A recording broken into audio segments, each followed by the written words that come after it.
হযরত ইউনুস আলাইহিস সালাম তাফসীরে আছে, ইউনুস নবী আল্লাহকে বলছিল, আল্লাহ আমার জাতি বড় অবাধ্য, আমি আর বলতাম না, আপনি ধ্বংস করে দেন।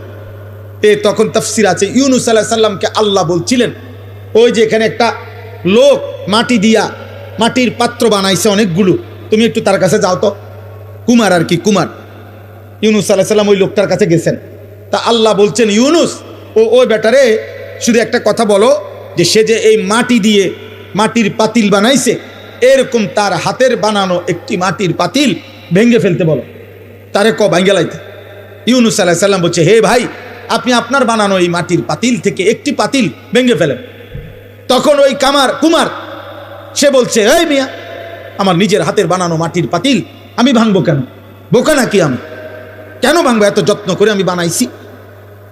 আল্লাহর কসম, ইউনুস আলাইহিস সালামকে আল্লাহ তাআলা তখন ডাক দিয়ে বললেন, ইউনুস, মাটির পাতিল যে বানায়, এমন এক মানুষ যদি এক সাধারণ মাটির পাতিল নিজের হাতে বানানো ভাঙতে না চায়, আমি যারে মায়ের পেটে 9 মাস রেখে নিজের হাতে সাজাইছিলাম, আমার দেওয়া চোখ নাক কান দিয়ে আমি বানাইছি যারে, আমার সেই বান্দাকে আমি কেমনে জাহান্নাম দিই? আমি ধ্বংস করে দেব কেন? ও যদি তার মাটির পাতিল ভাঙতে না চায়, আমি আমার এমন যত্নে গড়া বান্দাকে জাহান্নাম দেব কেন? ধ্বংস করে দেব কেন? আমি অপেক্ষায় থাকি মাফ করতে।